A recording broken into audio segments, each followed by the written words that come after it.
ఇది కదా ఆఫర్ అంటే ఇప్పుడు ఎంత కొంటే అంత ఫ్రీ. విఆర్ఆ fine silver jewellery, Jubilee Hills check post, Hyderabad.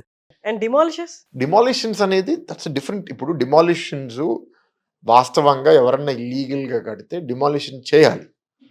కానీ డిమాలిషన్ ఎట్లా చేయాలి? ఇవాళ 70 ఏళ్ళ నుంచి తప్పులు జరుగుతున్నాయి.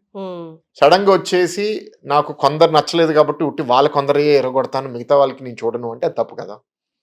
మీరు ఒక ప్రణాళికబద్ధంగా పోవాలి, అందరికీ చేయాలి. ఎంతమందికి చేయగలగాలో డిసైడ్ చేయాలి. ఇప్పుడు 50 స్క్వేర్ యార్డ్స్ కన్నా తక్కువ ప్లాటు పేదోడు తెలియక కట్టుకున్నాడు, వాళ్ళకి ఏదో ఒక సింపథెటిక్ వ్యూ తీసుకోవాలి. That is a different issue. 500 square yards కన్నా ఎక్కువ కావాలని తెలిసి కబ్జా చేసి అక్కడ వ్యాపారం చేసేవాడిని you don't need to have any sympathy towards that person. So అది మీరు తీసుకుని అట్లా చేసిన వాళ్ళు అందరినీ 500 స్క్వేర్ యార్డ్స్ కన్నా ఎక్కువ ఇల్లీగల్గా కట్టడం అందరూ ఎరగొట్టేసండి. భయం వస్తుంది ఫస్ట్ సమాజంలో తప్పు చేయకూడదని. ఏదో రోజు ఆగాలి కదా, లేకపోతే రోజు కబ్జా చేసుకుంటూ పోతే ఇది ఎట్లా న్యాయం? మంచిగా బతికే వాళ్ళకి మనం ఏం న్యాయం చేస్తున్నాము? What message are we giving to society? So we cannot overnight change anything and we have to recognise that society అక్కడ ఉంది. ఫస్ట్ ఫార్మోస్ట్ ఏంటంటే కొత్తగా ఇల్లీగల్ కన్స్ట్రక్షన్స్ జరగనివ్వకూడదు. దానికి గవర్నమెంట్ ప్రభుత్వ అధికారులు కూడా బాధ్యులే. వాళ్ళు కూడా దీంట్లో కుమ్మక్ అవుతారు. ఈ న్యూస్ పేపర్స్ కూడా దాంట్లో కుమ్మక్ అవుతారు, మీడియా ఏజెన్సీస్ ఇదంతా పెద్ద నెక్సెస్. గత ప్రభుత్వం ఫెయిల్యూర్ అయింది ఈ ఎలక్షన్స్ లో. అక్కడ మేజర్ పాయింట్ ఒకటి అబ్జర్వ్ చేసింది ఏంటి అంటే, వాళ్ళకి ప్రజలకి గ్రాస్ రూట్ లెవెల్లో సమస్యలను వాళ్ళు అడ్రస్ చేశారు, డబ్బులు ఇచ్చారు, అంటే వాళ్ళ వేలో అడ్రస్ చేసి డబ్బులు ఇవ్వడం అంతా జరిగింది. But the same time aggressive nature అనేది ఒక సర్టన్ పాయింట్ తర్వాత జనాలు యాక్సెప్ట్ చేయలేదు. అది ఏ విధంగా అయినా చంద్రబాబు నాయుడు గారి విషయంలో అయినా, లేకపోతే పబ్లిక్గా అడ్రస్సింగ్ అనేది ఒక స్థాయికి మించి మాట్లాడడం అనేది, ఈ బోత్ ఆస్పెక్ట్స్ క్లియర్ కట్గా ముందుకు వచ్చి ఒక దాంట్లో కొంత ప్రైజింగ్ వచ్చినా వాళ్ళు దాని నుంచి ఓట్లు పడతాయి అనుకున్నా పడలేదు. అండ్ ఇంకొకటి ఒక 6-7 months బాగానే ఉన్న తర్వాత నుండి క్లియర్ కట్ జనాల నుండి వ్యతిరేకత కనిపించింది. వి వోంట్ యాక్సెప్ట్ దట్, అంటే ఈ కైండ్ ఆఫ్ అగ్రెసివ్ నేచర్ అనేది. Aggressive is very under statement అండి. ఇది పర్వర్టెడ్, అది పర్వర్టెడ్, అహంకారము, మూర్ఖత్వము. ఆ భాష అసలు చాలా రాజకీయాన్ని దిగజారే పరిస్థితికి తీసుకొచ్చారు వాళ్ళు.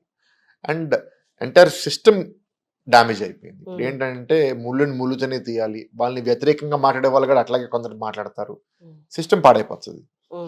సో ఇప్పుడు సపోజ్ తెలుగుదేశం వాళ్ళు తిరిగి మాట్లాడుకోలేదు అనుకోండి, కొంతమంది ఎమోషనల్గా ఉన్న వాళ్ళు తను నేను తిట్టాడు కొట్టాడు నువ్వేం అనట్లేదు, నువ్వు చేతగానోడివా. ఇప్పుడు నా గురించి కొందరు అట్లా అనుకుంటారు. నా పాయింట్ ఏంటంటే నేను కూడా ఏదోలాగే బిహేవ్ చేస్తే నాకు వాళ్ళకి తేడా ఏంటి? అట్లాంటి వాళ్ళు మళ్ళీ రాకుండా గెలవనివ్వకుండా చేసే బాధ్యత మీరు. నేను తప్పు చేస్తున్నాను, నన్ను మీరు పాయింట్ చేయండి, నేను కరెక్ట్ చేసుకుంటా. బట్ అట్లాంటి దౌర్భాగ్య పరిస్థితి మళ్ళీ రాష్ట్రానికి రానివ్వకుండా చూడండి అని జనాల్ని మేమే కదా కోరాల్సింది. How do you see Posani గారి అరెస్ట్? నాట్ జస్ట్ హిమ్ కదండి, I think overall anybody who has been arrested in the last 8 months, somewhere or the other they have gone too far and law will catch up with everybody. ఇప్పుడు ఏంటంటే గతంలో వీళ్ళ అభిప్రాయం ఏమని ఉంటుందంటే, చంద్రబాబు గారు తప్పులు చేసినా క్షమించేస్తారు, పర్వాలేదు, సో మనం ఏం చేసినా పర్వాలేదు, ఇల్లీగల్గా చేసినా పర్వాలేదు, ఇది చేసినా పర్వాలేదు అని కొందరు భావించి ఉండొచ్చు. Today the government is different. ఈ ప్రభుత్వంలో బాబు గారైనా, పవన్ కళ్యాణ్ గారైనా, లోకేష్ అన్న అయినా అందరూ they are of the same view that సమాజంలో మనము బిహేవియర్ని కరెక్ట్ చేయకపోతే, రోల్ మోడల్స్ని సెట్ చేయకపోతే we're going in the very wrong direction. What are we teaching to our children? ఒకరిని పార్టీ ఆఫీస్ని అటాక్ చేసినా సరే నో ప్రాబ్లం, ఒకరిని కొట్టేసినా, వెళ్ళి కార్ విండో కొట్టేసినా నో ప్రాబ్లం, చిల్డ్రన్ మీద రేప్ థ్రెట్స్ చేసినా సరే నో ప్రాబ్లం. ఇవన్నీ టాలరేట్ చేసుకుంటూ పోతే what happens to society? Are there any strict nose ఈ గవర్నమెంట్ లో? ఏదైనా స్ట్రిక్ట్ నోస్ ఖచ్చితంగా ఇది ఎవరు చేసినా నోనే అంతే, we are not tolerating that అన్నది? I think it's better for the government to speak on that అండి. బట్ జనరల్లీ నేను నోటీస్ చేసింది ఏంటంటే, ఏది మంచి ఏది చెడు అనేది అబ్సల్యూట్ గా ఏమీ లేదు. చట్టాల్లో కొన్ని ఉన్నాయి, సమాజం యాక్సెప్టెన్స్ లో కొన్ని ఇంకా ఏదో ఉన్నాయి. నేను కూడా ఇంకొకరితో ఆర్గ్యూ చేసేవాడిని, తను కొంత వైఎస్ఆర్సీపీ సానుభూతి పరుడు. సో నేను ఏదన్నా ఇది బాగాలేదు, ఇది తప్పు ఉందని చెప్తే మీ గవర్నమెంట్లో కూడా ఇట్లా జరిగింది అని నాకు చెప్పేవాడు. అది ఎక్స్ అంటే ఇప్పుడు జరిగేది 100x అని నేను చెప్పేవాడిని. అప్పుడు తను ఏమంటాడంటే, ఎక్స్ అయినా 100x అయినా ఒకటే, తప్పే అంటాడు తను. వాళ్ళు చేశారు వీళ్ళు చేశారు, దేర్ ఇస్ నో డిఫరెన్స్ అంటాడు. సార్ నీతో ఇంకా నేను ఆర్గ్యూ చేయడం వేస్ట్. ఎక్స్కి 100xకి తేడా ఏంటో నేను నీకు చెప్పడం కాదు, let people decide. There is a collective wisdom in society. సమాజం దీన్ని ఒప్పుకుంటుందా, ఒప్పుకోదా? మేము ఒక రాజకీయ పార్టీ, ఒక రాజకీయ నాయకుడిగా మేము కమ్యూనికేట్ చేయాలి మీ ద్వారా, లేకపోతే స్పీచెస్లో మేము చెప్తాము ఇది ఓకే, ఇది నాట్ ఓకే అని మేము నమ్ముతున్నాము. మీరు డిసైడ్ చేసుకోండి. ఇప్పుడు ఇంత మెజారిటీ ఎప్పుడైనా వచ్చిందా? వైజాగ్లో నేను చూశానండి, బహుశా ఇండిపెండెన్స్ నుంచి నేను లాస్ట్ 40-50 ఇయర్స్ చూశాను. Highest majority 1,30,000. ఏ పార్టీ వచ్చినా. నాకు 5 లక్షలు ఎందుకు ఇచ్చారు? కొంచెం వైఎస్ఆర్సీపీ ఇంట్రోస్పెక్షన్ చేసుకోవాలి. ఇంత అధ్వానంగా పాలన లేకపోతే నాకు ఇంత మెజారిటీ వచ్చేది కాదు. వచ్చింది అంటే people have spoken that we do not accept this kind of governance, this kind of politics. ఇట్లా చేస్తే మీకు రిటర్న్ గిఫ్ట్ ఇట్లాగే ఉంటుంది. సో మేము కూడా అది అర్థం చేసుకోవాలి. మేము అంటే యాజ్ అ కూటమి, మా పార్టీలో ఉన్న వాళ్ళు ఎవరన్నా కొంచెం మానసికంగా ఒత్తిడి చెంది వాళ్ళు చేశారు కాబట్టి నేను చేయాలి అంటే నేను వాళ్ళకి చెప్తాను. వాళ్ళు అట్లా బిహేవ్ చేశారు కాబట్టి వాళ్ళకి అట్లా ముట్టికాయ కొట్టారు జనాలు. మనం కూడా వాళ్ళలాగే చేస్తే ఇంకా మనకు కూడా కొడతారు ముట్టికాయ. We cannot behave like them. కూటమిలో కూడా కొంత విభేదాలు స్టార్ట్ అయ్యాయి. పవన్ కళ్యాణ్ గారికి ఐడియాలజీస్ లో డిఫరెన్సెస్ వస్తున్నాయి. ఎవరితో? చంద్రబాబు నాయుడు గారితో. వాళ్ళు వచ్చి వేదికలో వాళ్ళే మాట్లాడారు కదండి. వాళ్ళిద్దరు వచ్చి అన్ని బాగున్నాయి, మేము 15 ఏళ్ళు కలిసి ఉంటాం అన్న తర్వాత కూడా where is all this coming from? అంటే direct statements imply the truth అనేది కొంచెం జనాల్లో ఉన్న కన్ఫ్యూజన్. వాళ్ళు కూడా అన్నారు అండర్లైన్ గా ఇప్పుడు అన్నదమ్ముల మధ్యలోనే చాలా ఉండుంటాయి లోపల.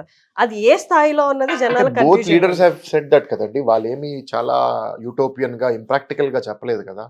వాళ్ళు అన్నారు ఒక కుటుంబంలోనే ప్రతి విషయం మీద అందరూ ఒక మాట మీద ఉండరు. అలానే కుటుంబం విడిపోతుందని అంత ఈజీగా ఎవరు రావడానికి లేదు కదా. ఇప్పుడు ఏంటంటే ఇది ఎక్కువ వైఎస్ఆర్సీపీ పార్టీలో ఉన్న వాళ్ళు కోరుతున్నది. వాళ్ళు రాత్రికి వెళ్ళి పడుకుని వీళ్ళు విడిపోతే బాగుండు అని వాళ్ళు రోజు అలా కోరుకుంటూ పడుకుంటున్నారు.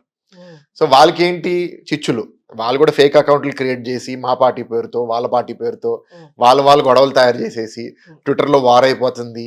అదంతా ఒక మైండ్ గేమ్.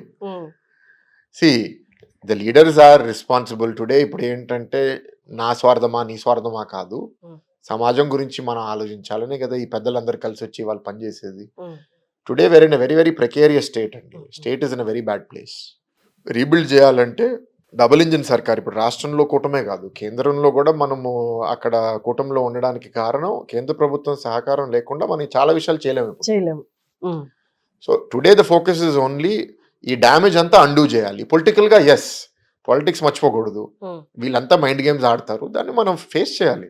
ఒకసారి రంగంలో దిగిన తర్వాత నేను ఇట్లాగే ఉంటాను, నీతిగా ఉంటాను, నేను చేయలేనంటే నాలాగా అందరూ ఉండలేరు కదా. నేనేంటి ఒక బిగ్గర్ అంబ్రెల్లాలో ఉన్నాను కాబట్టి, ఒక అర్బన్ ఏరియాలో ఉన్నాను కాబట్టి నేను కొంత ఇంకా విడ్రాన్ గా ఉంటా పాలిటిక్స్ నుంచి. చాలా విషయాల్లో నేను ఇన్వాల్వ్ అవ్వను. బట్ అందరికీ నాలాగా అంత ఈజీగా ఉండదు. అర్బన్ కాన్స్టిట్యున్సీలో సెన్సిబిలిటీస్ ఆర్ డిఫరెంట్. ఇంత అర్బన్ కాన్స్టిట్యున్సీ ఎక్కడా లేదు 25 పార్లమెంట్లో. సుమన్ టీవీలో మీ పర్సనల్ అండ్ బిజినెస్ ప్రమోషన్స్ కోసం కింది నెంబర్కి కాంటాక్ట్ చేయండి.